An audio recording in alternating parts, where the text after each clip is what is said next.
All right, y'all. Thanks for jumping in here a little bit early. We're gonna give everybody about five to seven more minutes to jump in, and then we'll get rocking and rolling.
All right, y'all. We got 1 minute till the top of the hour. We're gonna give folks a couple extra minutes. Try to get kicked off at 11:02, 11:03 in case we've got any stragglers.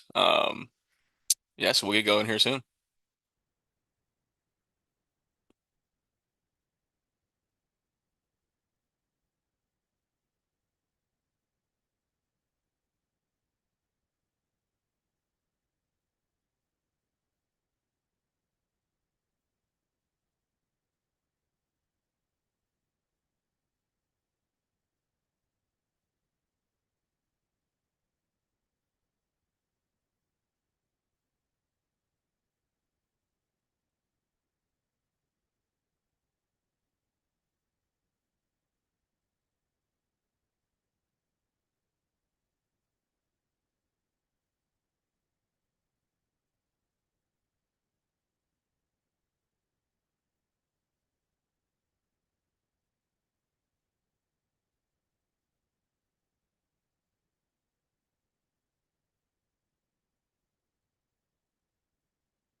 Well, we appreciate y'all carving out the time to attend our webinar here. We're pretty excited to go through some of the meat and potatoes functionality when it comes to SRO. There should be a lot of valuable insights we covered today, not only around what you can do, but how you can do it, and also some of the things that you can draw as far as, your data goes, the insights that come along with it. We'll still give another 2 minutes for anyone that might be running behind to join in, and we'll get started here at 11:03.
Alrighty. Well, once again, we appreciate y'all attending the SRO season prep webinar. What we're going to do here is we're going to cover a lot of the meat and potato features here inside of Spec-Rite Online. One, to make sure that everyone's comfortable using the platform, and then you're also able to get the insights from your data that's being collected that you need.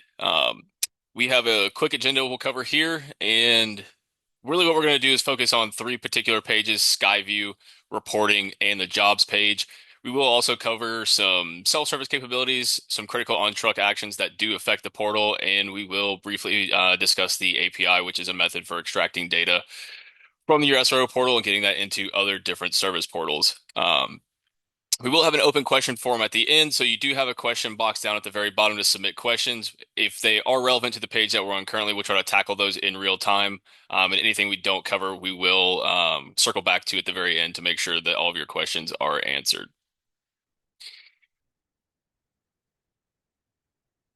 But yeah, we'll jump right into it. So the first thing that we're going to cover is Skyview, and the ones we want to focus on in Skyview, our interactive map feature, is going to be the application data that you can view, and you'll have two ways to view that, both pattern and performance. So we'll start with pattern, and really, in order to view data inside of your Skyview section, it's all about your layer settings here. So once you've clicked add a layer, you'll get your layer settings, and the highest level overview that you have for your map visuals are going to be a time period. So we could actually grab everything we wanted to for this year, look at it, it would populate on the map. But what we'll start off with is looking at a particular job. That way we can reveal the patterns behind them. So once we've got our job entered and we hit apply, we'll see here that we've got our demo job. And not only will we have the map visuals to physically see where the work has been done for this job, but we'll also have our job details here where we can start to get into the nitty gritty. So really when it comes to pattern view, it's all about evaluating what lines are on what roads and what job they are tied to. So from a very high level, we can see our start and end dates. We can also see how much time we spent painting versus how much total time was accumulated on the job. So that splits into painting time and downtime. On our material tab resources here, we can see how many gallons was attributed for each color when it comes to this particular job. And we have the overall average for thickness, application rates, and then you see some other fields here as well. So these are manual entry fields that we're going to talk about in more detail toward the back end of the webinar. However, these are things that if you are tracking these at the truck level, you will have insights that you can glean here from these different material batches and material types. When it comes to our bead data, we'll be able to see again, the bead types that are entered manually if you're tracking that, but also the amount of pounds used for beads. We will split this out on a per tank usage, so we can see if you just have one tank like this demo truck here, we use roughly 12,000 pounds. But if you have more than one tank, we will actually show you the individual tank usage. For those that are using the DL18, we'll be able to show you the average temperature for road and air for this job, the humidity and dew points as well. There are other temperature metrics we can show you, which we'll cover later on in reports. Then we can also break down things on this job per pattern. So if we wanted to look at a pattern here specifically, like double solid yellow in this case, we'll be able to look at exactly how many feet the truck drove while this pattern was selected, the total material attributed to double solid yellow, the amount of pounds we used in beads here, our environmental information, and then also our averages for thickness and application. Our color tab here is going to break down our skip and solid footages by color here. So if you're familiar with the Spec-Rite Online dashboard, your default landing page, this should look very familiar to you. We also have calibration information. So we've got the values for your distance and pump calibration. Essentially what this is saying here is that for every 1/10 of a mile that you travel, we're getting a pump stroke. And for each one of those pump strokes for yellow and white, we're getting roughly a 1/4 gallon of material. Now, if you do recalibrate the truck, whether that's distance or pumps here on this particular job, we will show you exactly what day and time that happened. Since there were no recalibration events, there's nothing here to see. And to round things out, we have final telematics to show you your total average speed for the job, the total distance covered by the truck, and the amount of time you spent painting. Now, that's how you can use Pattern View to, at a high level, just view your data and understand all of the material usage, the distances painted behind it. But when it comes to the insights here, Pattern View, if you're really on the public side, a public agency, state, city, or county, one of the things that you can do here is really start to find out, is your material covering the areas that it should, and also just quickly identify inventory. So if we hover over our cursor with our cursor here on these individual lines, we can start to see the patterns of the inventory that's allocated and where they are.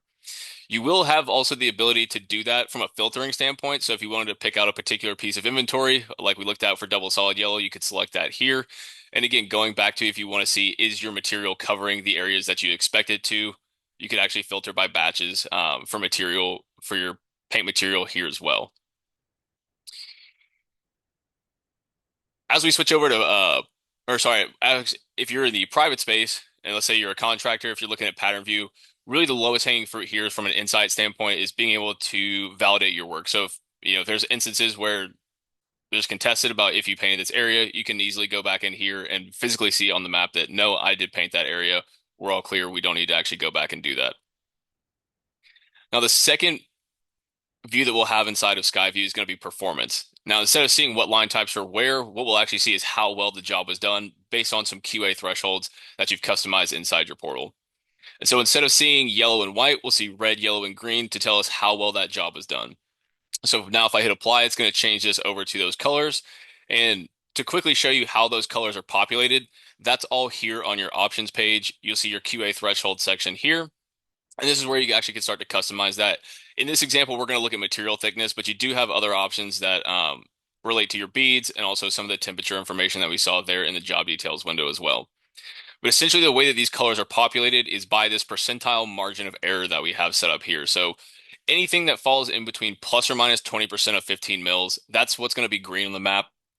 If it falls in between plus or minus 20 and plus or minus 30% of 15 mils, that's what will show up as yellow. And then anything outside of that plus or minus 30% of 15 mils, that's what's showing up as red.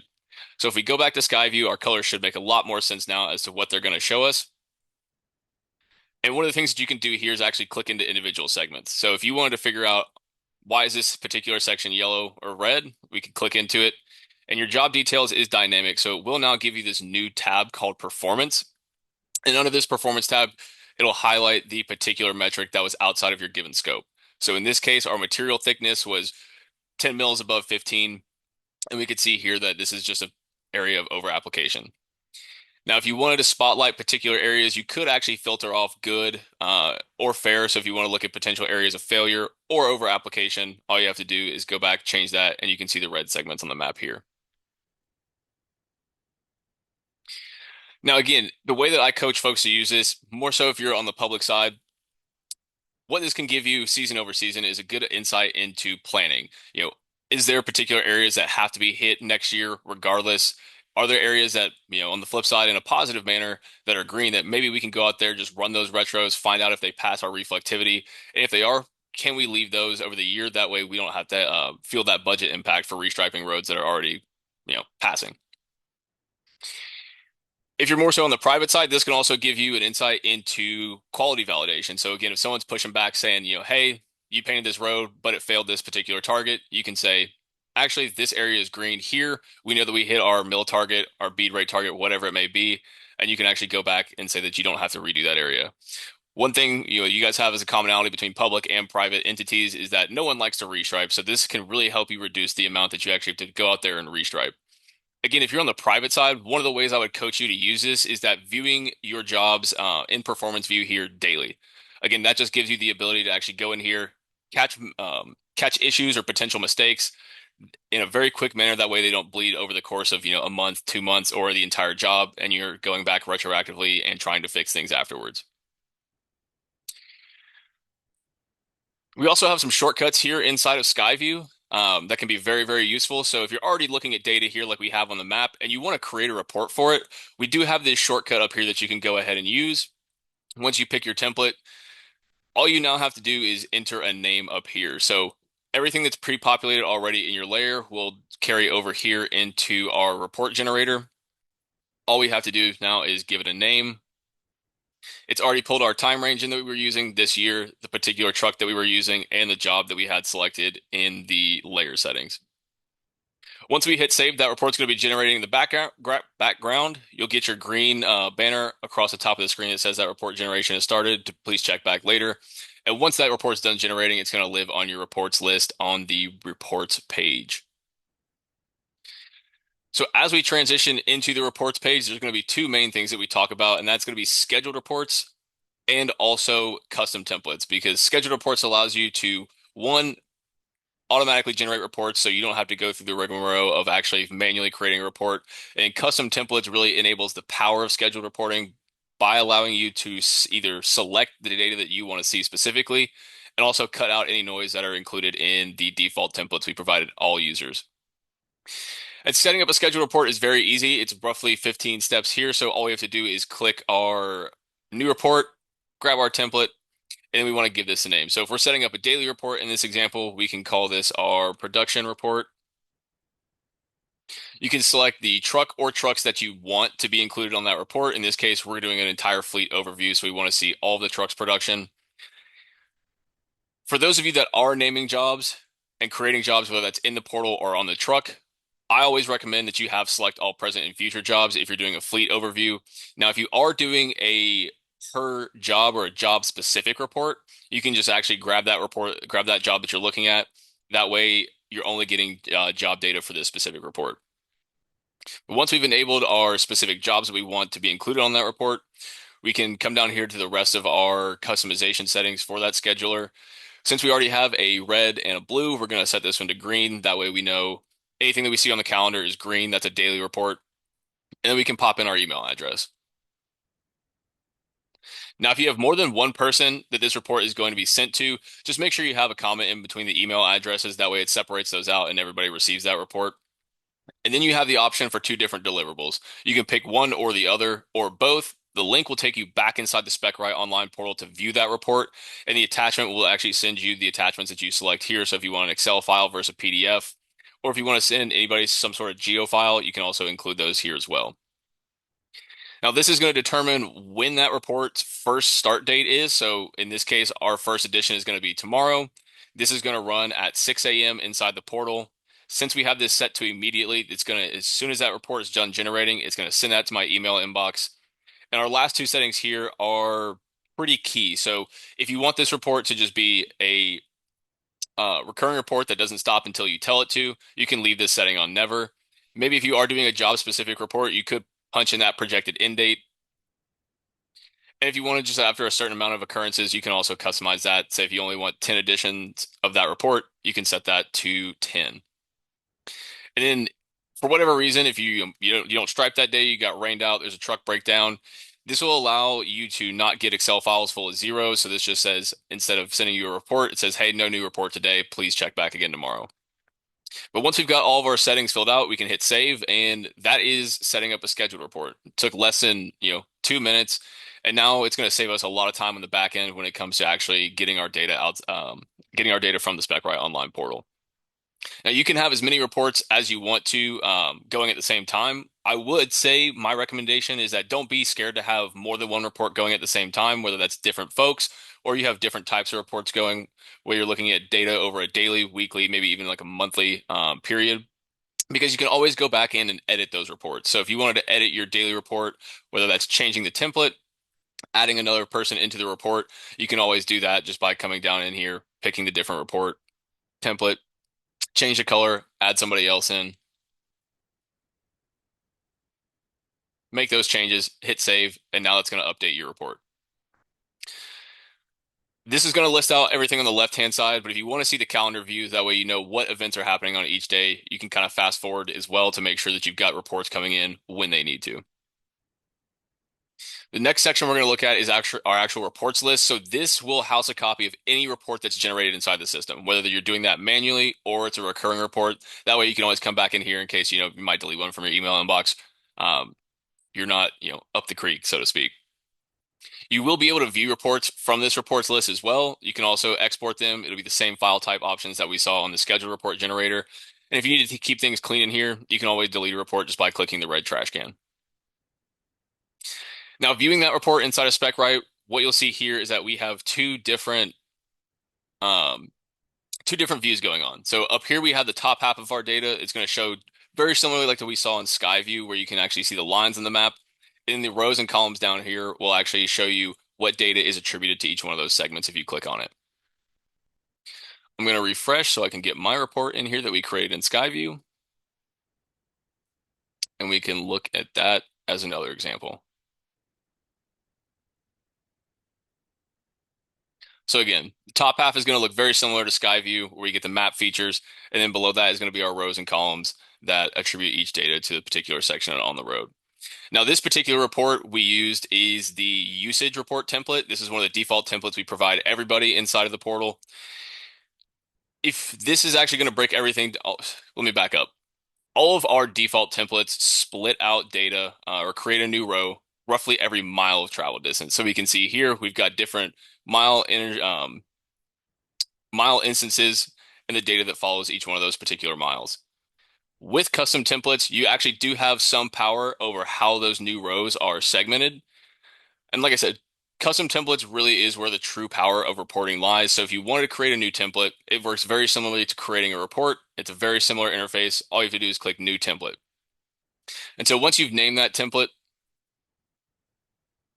this is where you actually have that authority over how the rows are segmented.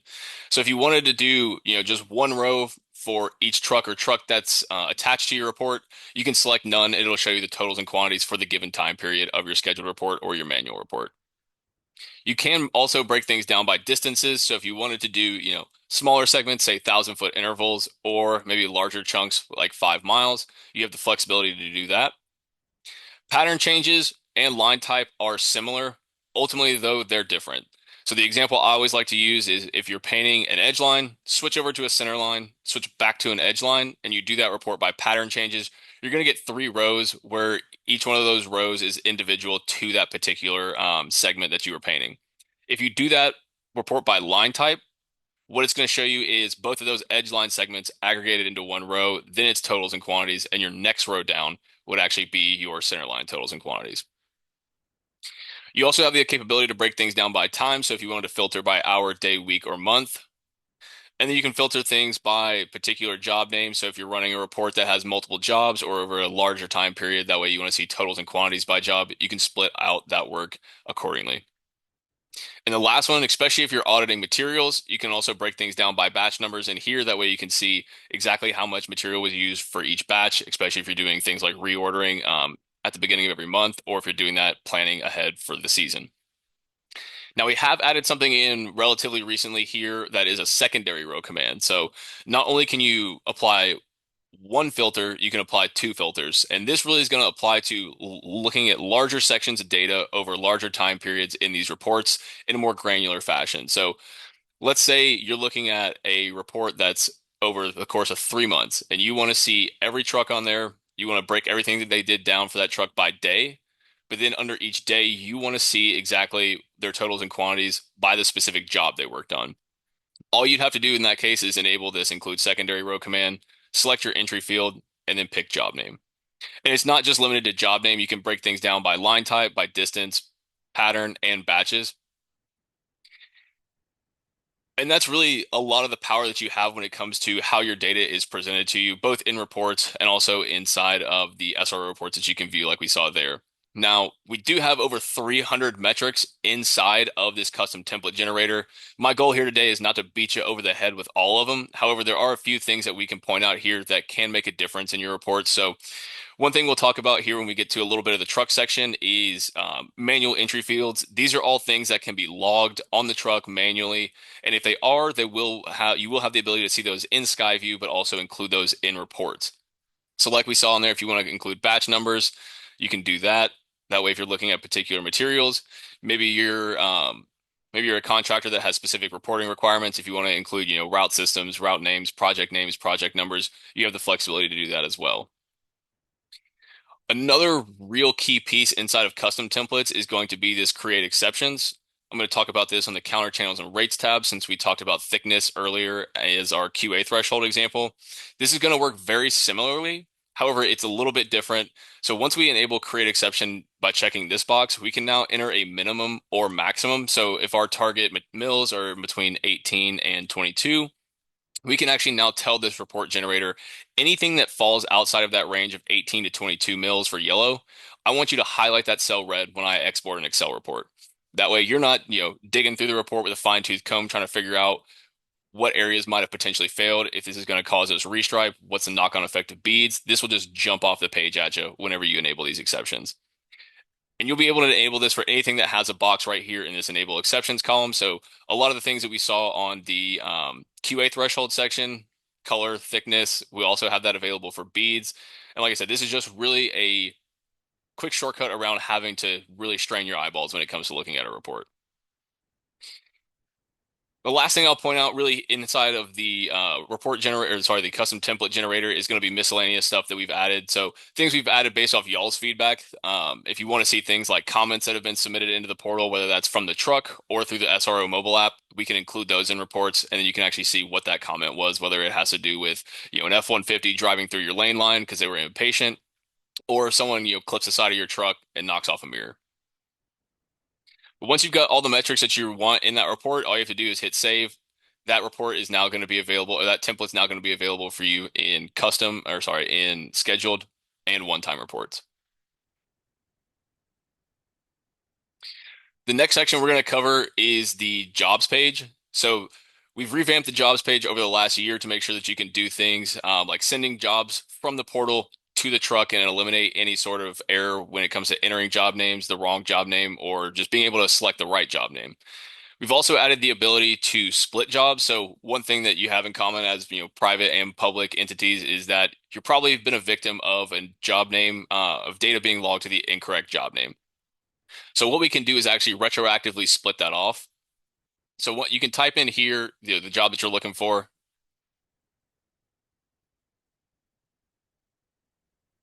and we'll use the same job we saw in Skyview. So the way that this works is you'll click this little gear icon over here on the far right section of your actions column, and you'll get a little window that pops up where you'll fill out three different things. One, you're going to name that new bit of data. That way it shows up in your portal accordingly. And then we're going to be able to split things off by a particular time range.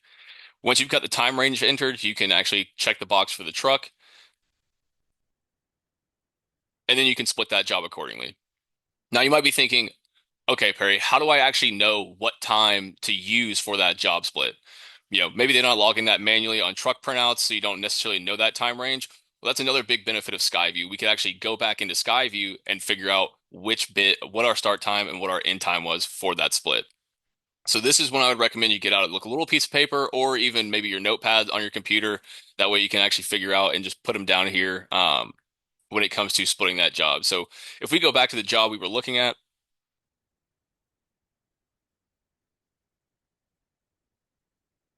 we can see here we have a little bit of a split in Aberdeen, and in this example, this was logged incorrectly. So what we want to do is actually split this bit of data off. Now, the best way to figure out your start and end time for a data split is going to be using Performance View. And I say that because you can get a lot more granular segments rather than looking at overlapping patterns. And these are going to populate on a 600-foot interval. So now we want to work from outside to in. And what I mean by outside to in is that we want to take our points here on the very north and south sides and start to figure out, okay, what is the start time? We can pop our job details window out here and see that this job was started roughly at 2:11 p.m. in the afternoon. So we'll take 2:11, assume that's our start time, but instead of assuming, we want to make sure we're actually accurate on that so we can check these other start or end points here.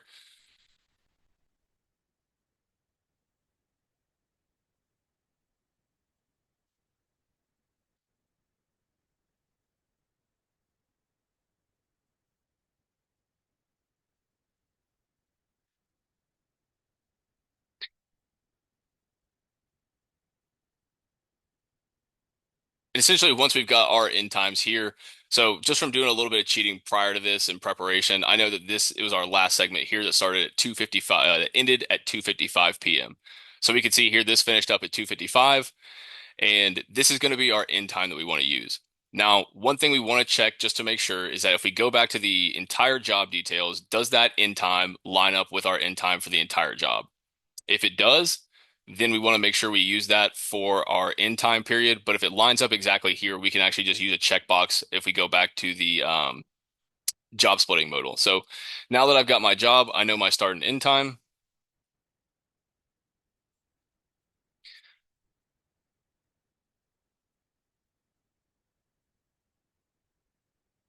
I can grab that job, successfully split it by punching that time range here. So we know that that started on the 11th of May of this year. We started at 2:11 p.m. So we're going to change this. My recommendation is always typing it. You can use the calendar drop down if you want to, but I found that it's a lot easier to just type over the boxes here.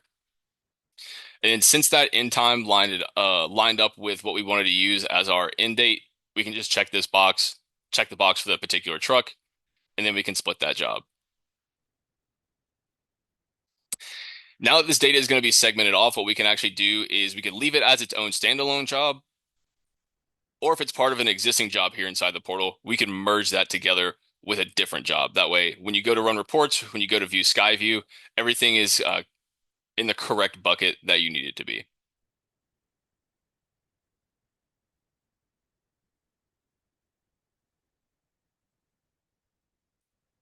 The next thing to cover here is going to be sending jobs to the truck. So one of the biggest things that we're proud of at Spec-Rite Online is this capability. That way you don't have to manually enter these, especially if you've got job names that are, 20 to 30 characters long. If you're in the office, you can actually create these jobs and send them to the truck. So I've got a new job example, job one. You'll pick your upcoming start date. Let's say this starts on June 1st. Hit add, and now, oh, I did a little bit of cheating.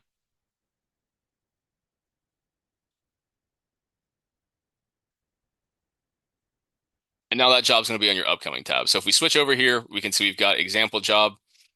And you can do this for one job, you can do this for multiple jobs, and you can actually do this for folders. So I'll show you how to do the folders here in just a second. But if you want to send any of these jobs to the truck, all you have to do is hit transfer name to truck, pick the truck that you want that to go to. You can select all units if you want to, or the units that you need it to go to, and then hit upload.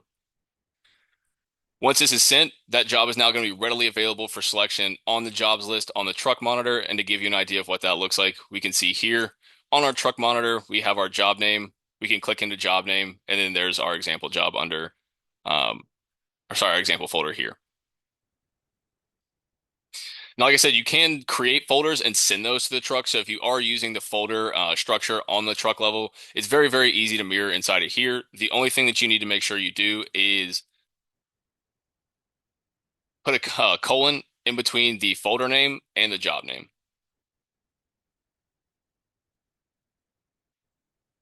And again, once we picked our projected start date, we can hit add, send that to the truck we want to, upload it, and that's going to be readily available in our folder like we see here.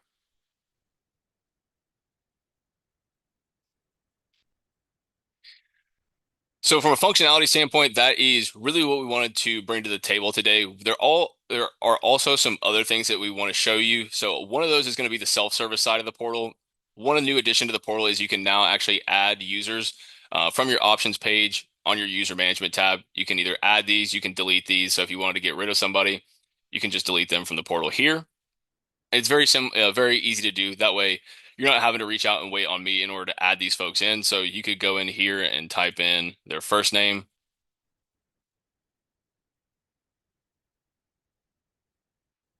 pop in their email address,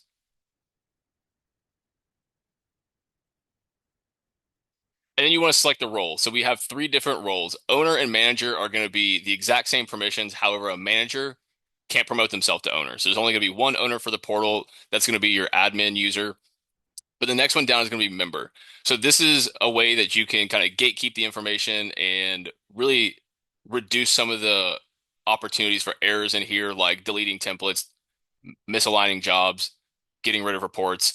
If a member is logging into the portal, think about it as like a read access only to a particular document. They'll be able to view things in here like reports in Skyview. However, they won't be able to edit anything that you've already set up and worked hard to customize inside of your portal.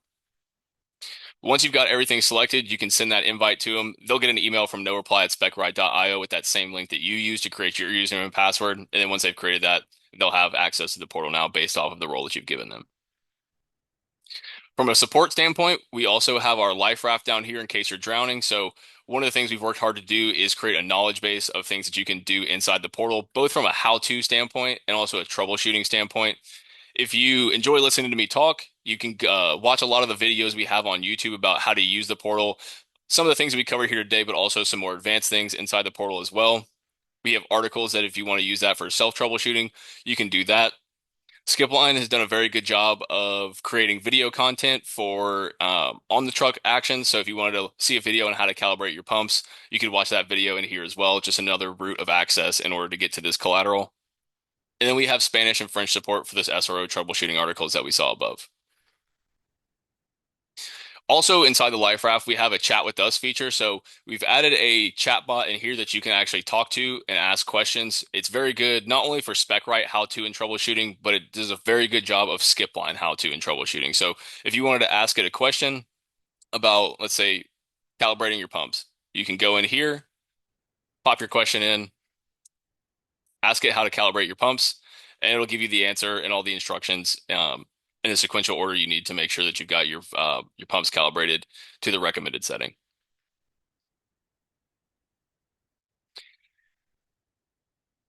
If you ever do need to reach somebody, if you're not satisfied with your answer, you can always talk to a real person. That'll send me a notification in real time, and we'll always get on the horn, knock it out. That way, you can get back to using SRO the way that you need to.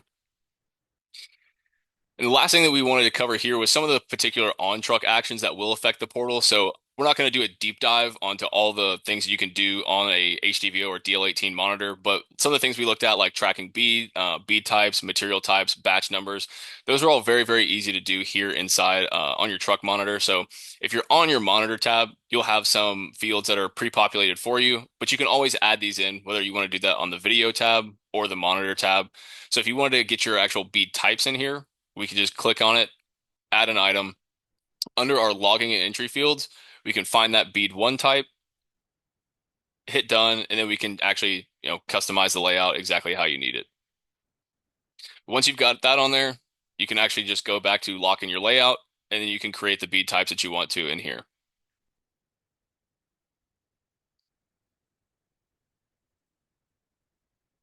And that's really everything we had to cover on the agenda today. We'll now open it up for any questions that y'all have on specific things that we covered. Hey Perry, so we don't have any questions right now, but we've got quite a few people here. If you look at the bottom of your Zoom, you should see a Q&A button, and feel free to go ahead and ask any questions, and we'll wait just a moment and see if anyone has questions.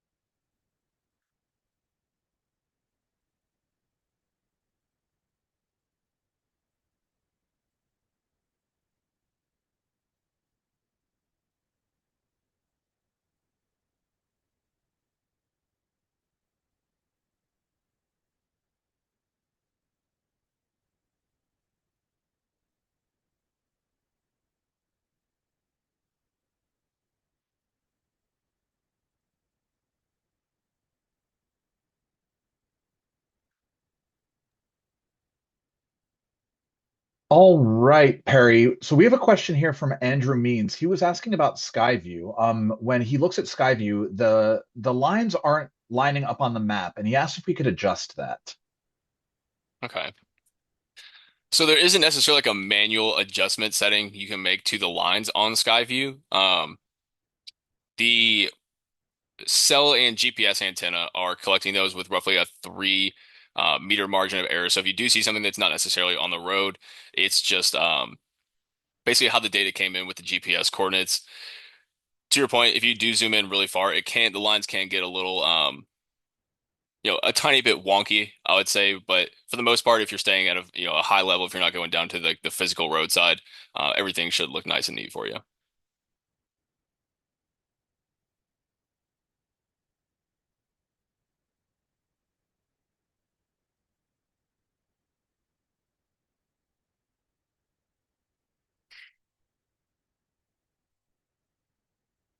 All right, so we got another question from Mitch Bridges. Does the yellow paint guns when spraying together average both gun or just one? Yes, so that is going to average both guns together. So if you're spraying material out of both guns, the average that you're going to see for your thickness, rate, and your gallons used, that's all going to contain both particular all the material that came out of both of those guns.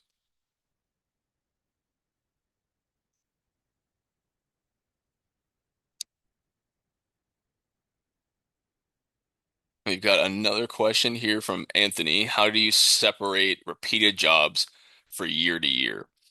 So that would really come down to how you're naming jobs, whether that's you're sending them from the portal to the truck or naming them on the truck. If you're inside of Skyview, if you're just, well, let me back up. If you're just using the same job name, year over year, you will have the ability to filter that out through reports and Skyview. So if I go back inside the portal with my screen shared, you can see here that if we look at Skyview, we will have the ability to filter that per year. So one thing you could actually do is create an additional layer. You can have up to 5 of these layers going at the same time. So if you wanted to go back in here and grab that data, let's say that's associated with 2025 for that particular job, you can go in here, make sure you've got 2025 set for your start and end date. And then when you apply this layer setting, what it's going to show you is all the 2025 work instead of the 2025 and 2026 work. And you can do that for however many years you have that data going back to. Again, you can do that by month, by week, really however you want to do it there.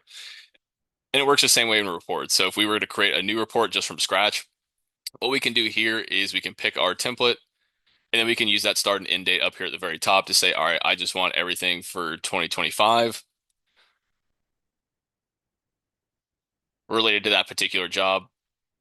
And then we could grab that job. That way we're not getting any 2026 data in that report as well.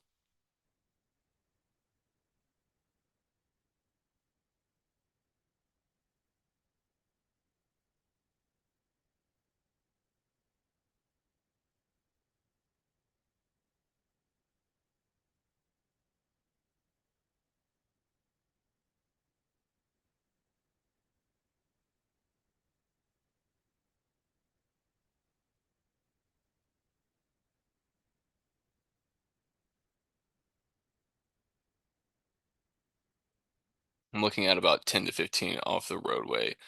So the 3 meter, the conversion, 3 meters would be roughly about 10 feet. So that does kind of line up with that margin of error for the GPS antenna. So if you see it going through a house or anything, you know, those lines on Skyview, like I said, follow that 3 meter roughly margin of error. And Bill, you had a question. How do you separate the same jobs from year to year? Again, it kind of goes back to the same question that Anthony asked. If it comes to whether you're viewing that in Skyview or creating reports, it really comes down to the start and end date you're using for those time filters. So again, when you create a new report, making sure you've got the right day in here, or sorry, the right start and end time in here when it comes to the year. And just like we saw in Skyview, again, making sure you've got the appropriate year, sorry, the appropriate time range entered, whether you want to look at 2025, 2024, 2026, whatever it may be.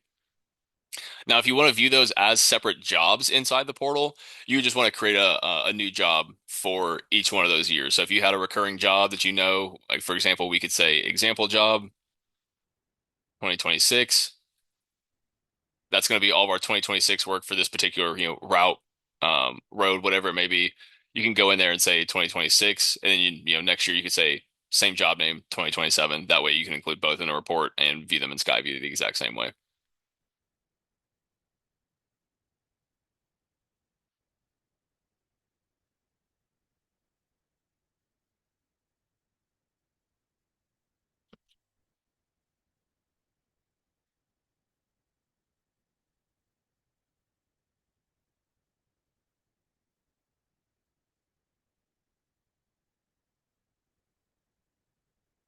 Okay, so it looks like we've got yeah, it looks like we've got all of our open questions answered. If you still have questions, feel free to pop them in there. We'll give it another 3 minutes. And if you guys don't have any questions, we can always give you 15 minutes back to your day. One thing I will say is that we are recording this, so we plan to distribute this afterwards to anybody. So if you want that, just let us know. We can send it to you that way. If there was anybody from your organization that wasn't able to make it, but you thought this might be useful for them, they can go back and watch that at their leisure.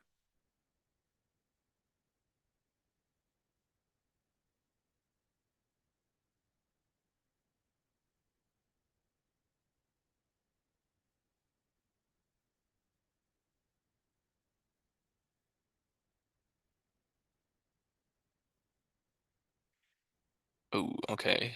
See another question from Bruce here. We are trying to use reflexivity data to assist with planning. However, the running of the available names reports has caused confusion at times. Is there a way we can adjust the names on the report request?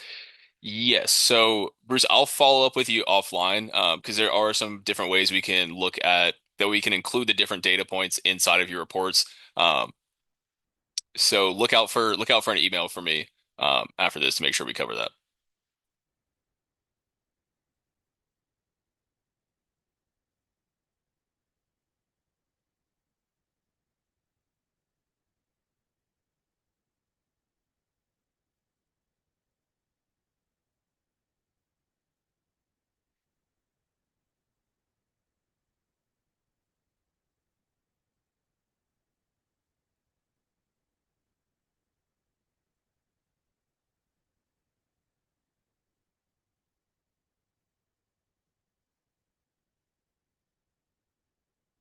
Alrighty, well, we'll leave it another minute for any other questions coming in, but if not, um, like I said, we can give you all 15 minutes back in your day. Hopefully you use that 15 minutes productively, but um, yeah, I know from everyone here at Spec-Rite Online, we appreciate you guys attending. Yeah, we hope you guys found this very useful, very valuable at the end of the day. If you guys do ever have any questions about Spec-Rite Online, if you're running into any roadblocks, you're always more than welcome to reach out to me. I mean, you got my phone number, my email. You know what I look like, so I can't really hide from y'all anymore. But yeah, I think we can wrap it up there. We appreciate y'all's time and hopefully you have a great rest of your day.